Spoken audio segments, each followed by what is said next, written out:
തല മറന്ന് എണ്ണ തേക്കരുത് എന്ന് നമ്മൾ പലരും കേട്ടിട്ടുണ്ട്.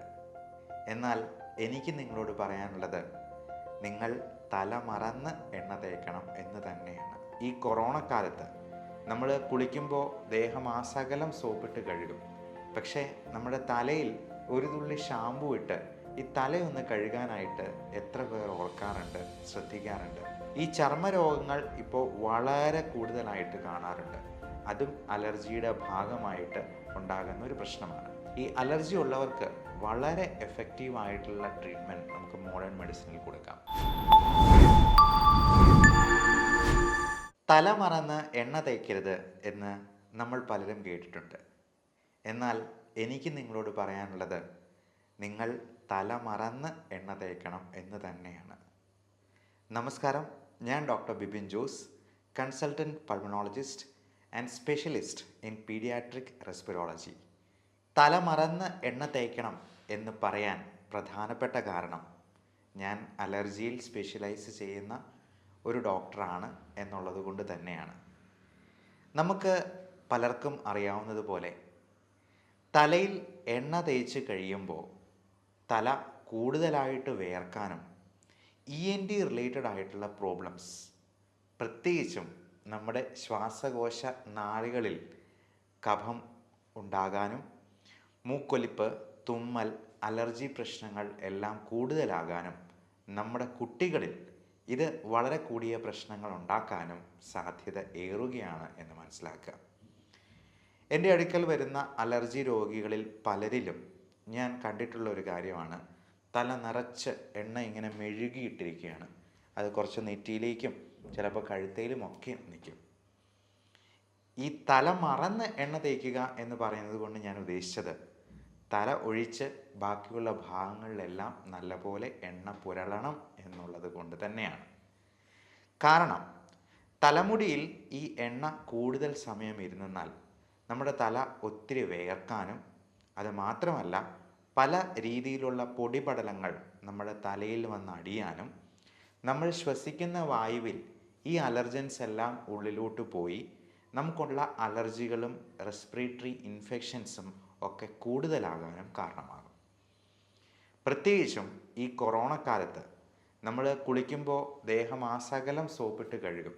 പക്ഷേ നമ്മുടെ തലയിൽ ഒരു തുള്ളി ഷാമ്പു ഇട്ട് ഈ തലയൊന്ന് കഴുകാനായിട്ട് എത്ര പേർ ഓർക്കാറുണ്ട്, ശ്രദ്ധിക്കാറുണ്ട്?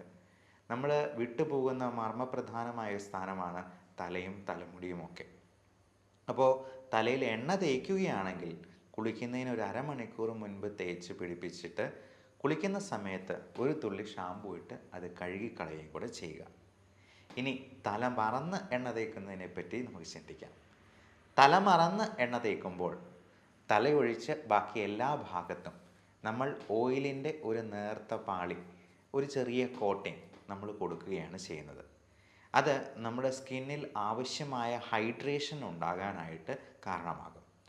നമുക്കറിയാം, ഇപ്പോൾ പലപ്പോഴും സ്കിൻ ഡിസീസസിന് പ്രധാനപ്പെട്ട കാരണം ഈ ഡീഹൈഡ്രേഷൻ തന്നെയാണ്.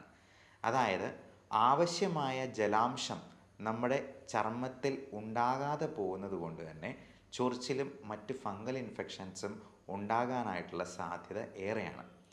അതുകൊണ്ട് പലപ്പോഴും നമ്മൾ ഒരു ഹൈഡ്രേറ്റ് ചെയ്യാനായിട്ടുള്ള ജെല്ല് വേറെ പ്രിസ്ക്രൈബ് ചെയ്ത് കൊടുക്കുകയാണ് ചെയ്യാറ്. അത് കുളിച്ചതിന് ശേഷം അല്പം നനവോടുകൂടി ഈ മോയ്സ്ചറൈസിങ് ജെല്ല് പുരട്ടാനായിട്ടാണ് നമ്മൾ പേഷ്യൻസിനടുത്തും പറഞ്ഞു കൊടുക്കാറുള്ളത്. അതോടൊപ്പം ധാരാളം വെള്ളം കുടിക്കാനും പറയും. ഒരു ദിവസം 3 ലിറ്ററെങ്കിലും വെള്ളം ആരോഗ്യമുള്ള ഒരാൾ കുടിക്കണമെന്നാണ് അർത്ഥം. കിഡ്നി രോഗികളിലും ഹൃദയത്തിൻ്റെ പമ്പിങ് കുറഞ്ഞിട്ടുള്ള രോഗികളിലും ലിവർ സിറോസിസ് പോലുള്ള പ്രശ്നങ്ങളുള്ളവരിലുമൊക്കെ ഈ അളവിന് കുറച്ച് റെസ്ട്രിക്ഷൻ ഉണ്ട്. 1.5 ലിറ്റർ അല്ലെങ്കിൽ 2 ലിറ്റർ എന്നൊക്കെ നിങ്ങളുടെ ഡോക്ടർ റെസ്ട്രിക്ഷൻ വെച്ചേക്കാം. കാരണം നമ്മൾ അതിൽ കൂടുതൽ വെള്ളം ഒരുമിച്ച് കുടിക്കുക മറ്റോ ചെയ്തെന്നാൽ നമ്മുടെ ശരീരത്തിൽ എല്ലായിടത്തും നീർക്കെട്ടുണ്ടാകാനും അതിൽ ഏറിയ പങ്കും നമ്മുടെ ശ്വാസകോശത്തിൽ അടിയാനും ഒക്കെ സാധ്യതയുണ്ട്. പൾമണറി എഡിമ എന്നാണ് നമ്മൾ പൾമണോളജിസ്റ്റ് അതിനെ വിശേഷിപ്പിക്കുക. അപ്പോൾ നമ്മൾ തല മറന്ന് എണ്ണ തേക്കുന്നത് വഴി ഈ അധിക വെള്ളം കുടിക്കാതെ തന്നെ നമ്മുടെ ചർമ്മം മോയ്സ്ചറൈസ് ചെയ്യാനായിട്ട് നമുക്ക് സാധിച്ചേക്കും. ഈ ചർമ്മരോഗങ്ങൾ ഇപ്പോൾ വളരെ കൂടുതലായിട്ട് കാണാറുണ്ട്. അതും അലർജിയുടെ ഭാഗമായിട്ട് ഉണ്ടാകുന്ന ഒരു പ്രശ്നമാണ്. ഈ അലർജി തന്നെ നമ്മുടെ ശ്വാസനാളികളെ ബാധിക്കാം. മൂക്കടപ്പ്, തുമ്മൽ, കണ്ണ് ചൊറിച്ചൽ പോലുള്ള പ്രശ്നങ്ങളായിട്ട് വരാം. കണ്ണിൽ ചൊറിച്ചിലുണ്ടാകുമ്പോൾ നമ്മൾ അതിനെ അലർജിക് കൺജങ്ക്റ്റിവൈറ്റിസ് എന്ന് വിളിക്കും. മൂക്കിൽ പ്രശ്നം ഉണ്ടാക്കുന്നതിനെ അലർജിക് റൈനൈറ്റിസ് എന്ന് പറയും. ഈ അലർജി ശ്വാസകോശത്തെ ബാധിക്കുമ്പോഴാണ് നമ്മൾ അതിനെ ബ്രോങ്കിയൽ ആസ്മ എന്ന് വിശേഷിപ്പിക്കുക. അപ്പോൾ ഇത് സ്കിന്നിൽ അലർജി ഉണ്ടാക്കാതിരിക്കാൻ വേണ്ടിയാണ് നമ്മൾ ആവശ്യമായ ഹൈഡ്രേഷന് ഉപകരിക്കുന്ന രീതിയിൽ തല മറന്ന് എണ്ണ തേക്കാനായിട്ട് പറഞ്ഞു കൊടുക്കാറുള്ളത്. അപ്പോൾ എല്ലാവരും ഈ പ്രധാനപ്പെട്ട വിവരം മറ്റുള്ളവരിലേക്ക് ഷെയർ ചെയ്ത് എത്തിക്കാനായിട്ട് ശ്രമിക്കുക. ഇങ്ങനെയുള്ള അലർജി എന്തെങ്കിലും ഉണ്ടെങ്കിൽ നിങ്ങൾക്ക് ഇതിനെപ്പറ്റിയുള്ള സംശയങ്ങൾ ഇവിടെ കാണുന്ന വാട്സപ്പ് നമ്പറിൽ ബന്ധപ്പെട്ട് സംശയ നിവാരണം നടത്താവുന്നതാണ്. ഓൺലൈൻ കൺസൾട്ടേഷനും അവൈലബിൾ ആണ്. ലോകത്തെല്ലായിടത്തും മോഡേൺ മെഡിസിനിൽ ഒരേ മരുന്നുകൾ തന്നെയാണ് കൊടുക്കുക. അപ്പോൾ അങ്ങനെയുള്ള മരുന്നുകൾ ആവശ്യമുണ്ടെങ്കിൽ നിങ്ങൾക്ക് അത് നിങ്ങളുടെ സമീപത്ത് നിന്ന് തന്നെ അവൈലബിൾ ആക്കാവുന്നതുമാണ്. ഈ അലർജി ഉള്ളവർക്ക് വളരെ എഫക്റ്റീവായിട്ടുള്ള ട്രീറ്റ്മെൻറ്റ് നമുക്ക് മോഡേൺ മെഡിസിനിൽ കൊടുക്കാം.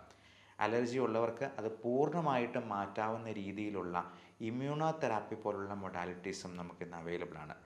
അലർജിക്ക് കൃത്യമായിട്ടുള്ള ടെസ്റ്റുകൾ വഴി അതിനെ കണ്ടെത്തി അതിന് സ്കിൻ പ്രിക്ക് ടെസ്റ്റാണ് മോഡേൺ മെഡിസിനിൽ നമ്മൾ കൂടുതലും അഡ്വൈസ് ചെയ്യുക. നമുക്ക് പത്രത്തിലൊക്കെ വലിയ പരസ്യം കൊടുത്തിട്ടുള്ള പല ടെസ്റ്റുകളുടെയും ശാസ്ത്രീയമായ അടിത്തറ ഇനിയും പരിശോധിക്കേണ്ടതായിട്ടുണ്ട്. അതിന് കൃത്യമായ ടെസ്റ്റുകൾ ഇപ്പോഴും റിസൾട്ട്സ് അവൈലബിൾ ആയിട്ടില്ല.